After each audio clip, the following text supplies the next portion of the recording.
1800 hours Pakistan Standard Time. Assalamu alaikum. This is Radio Pakistan. The news read by Daman Zaman. The headlines. The Prime Minister says the government will soon announce various measures to reduce the prices of basic food items for the common man. Pakistan and Morocco have discussed ways and means to further enhance bilateral relations in diverse fields. The Pakistan Army aviation pilots have rescued 2 foreign mountaineers from the broad peak at Bulletin Glacier. In occupied Kashmir, normal life remained paralyzed due to a complete shutdown on the occasion of the martyrdom anniversary of freedom leader Muhammad Afzal Guru today. The Indian Congress leader Priyanka Gandhi has said the Bharatiya Janata Party government has converted the beautiful land of Jammu and Kashmir into a prison. The Arab Parliamentary Union has rejected the American Middle East peace plan, terming it as a unilateral agreement that does not represent a step towards a just solution to the Palestinian issue. On the third day of the Rawalpindi cricket test match against Pakistan, Bangladesh in the second innings were 126 runs for the loss of 6 wickets at stumps today. And now the news in detail. Prime Minister Imran Khan has announced that the government will come up with various measures to reduce the prices of basic food items in the upcoming Federal Cabinet meeting scheduled on Tuesday. In a tweet today, the Prime Minister said he understands the difficulties ordinary people, including the salaried class, are confronting and has decided, come what may, his government will be announcing various measures that will be taken to reduce the prices of basic food items for the common man in the Cabinet meeting on Tuesday. He said at the same time all the relevant government agencies have launched an in-depth probe into the flour and sugar prices hike. The Prime Minister said the nation should rest assured that all those responsible will be held accountable and penalised. The Special Assistant to the Prime Minister on Information and Broadcasting, Dr. Firdaus Ashik Awan, has said the government is committed to deal with corrupt mafia with iron hand, and accountability process will continue across the board. Addressing a news conference in Sialkot today, she said the corrupt mafia is behind the artificial shortage of flour and sugar with a planned effort to malign the government, but they will be frustrated. Firdaus Ashik Awan expressed the confidence that the Pakistan Tehreek-e-Insaf government will achieve good governance by introducing reforms in various institutions, including the Federal Board of Revenue and the police. She said the government is committed to control inflation and provide immediate relief to the masses. The second round of Pakistan-Morocco bilateral political consultations have concluded in Islamabad. The talks focused on the entire gamut of bilateral relations, including political, economic, commercial, security, and people-to-people contacts. Both the sides discussed various facets of the ongoing cooperation and ways to further deepen mutually beneficial engagement. Enhancement of trade ties, visa facilitation, business, cultural and educational exchanges, and defense cooperation also came under review. The Moroccan side was briefed on the ongoing Indian atrocities in occupied Jammu and Kashmir following India's illegal and unilateral action of 5th of August last year. The Pakistan Army aviation pilots have rescued 2 foreign mountaineers, Donald Allen Bowie and Lotta Enrica Nakwaya, from the Broad Peak Baltoro Glacier.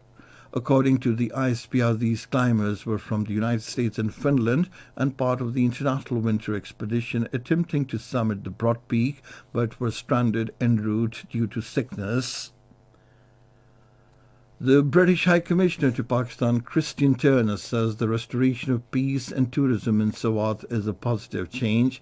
He said this while during a visit to Malam Jabba today.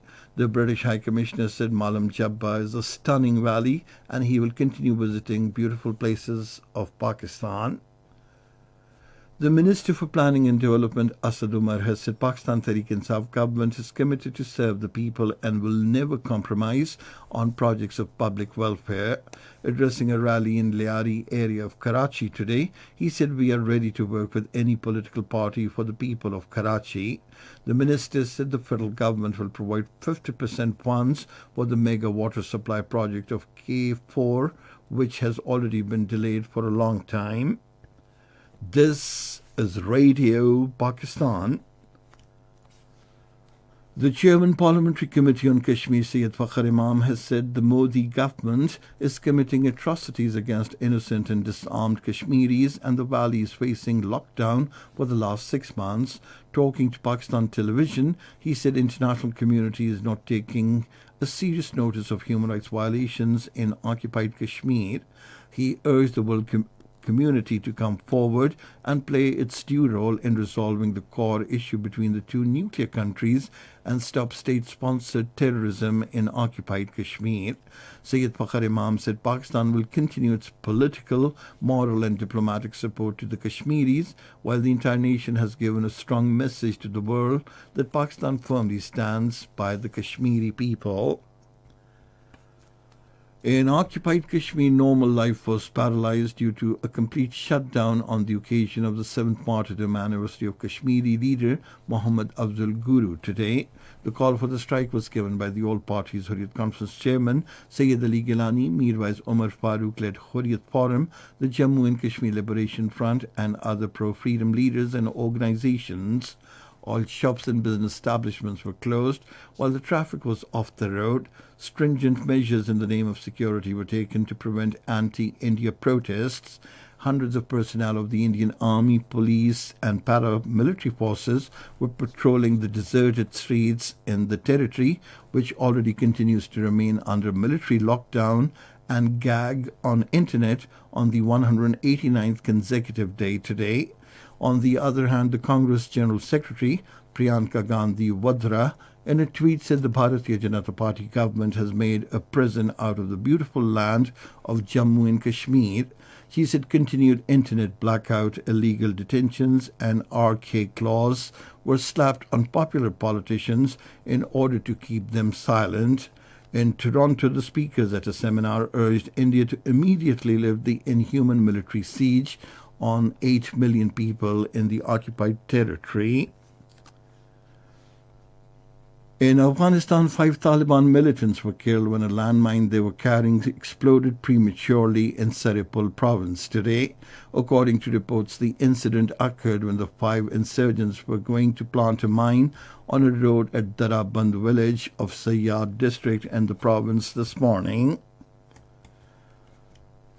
The Arab Parliamentary Union rejected the American peace plan for Palestine, terming it as a unilateral agreement that does not represent a step towards a just and comprehensive solution to the Palestinian issue.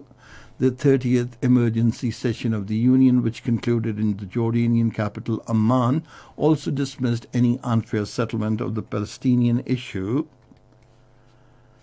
The American ambassador to Israel, David Friedman, says unilateral Israeli steps to annex West Bank land will endanger American support for such plans.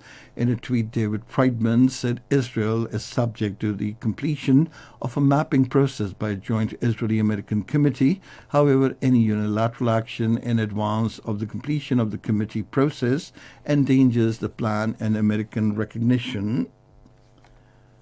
A Russian delegation has held talks with the Turkish authorities in Ankara over the escalating tension in the Syrian Idlib province. The Turkish Foreign Ministry, in a statement, said the situation in Idlib was addressed and the steps that could be taken to ensure calmness and advance the political process were emphasized during the talks. And now news about sports. We begin with cricket. On the third day of the first cricket test match in Rawalpindi against Pakistan, Bangladesh in the second innings were 126 runs for the loss of 6 wickets at stumps today. The scores so far: Bangladesh 233 and 126 for 6, Pakistan 445 runs. Kabaddi. The Punjab Chief Minister Sardar Usman Khan Bustar formally inaugurated the Kabaddi World Cup 2020 in Lahore this evening. The opening match is being played between Pakistan and Canada. And finally, the weather. Mainly cold and dry weather is expected in most parts of the country, while very cold conditions in North Balochistan, Upper Khyber Pakhtunkhwa, Kashmir and Gilgit-Baltistan have been forecast for the next 12 hours. And that is the end of this news bulletin. For more news and analyses, log on to our website, radio.gov.pk, and you can also watch the live video streaming of our bulletins on the link facebook.com/Radio Pakistan News Official.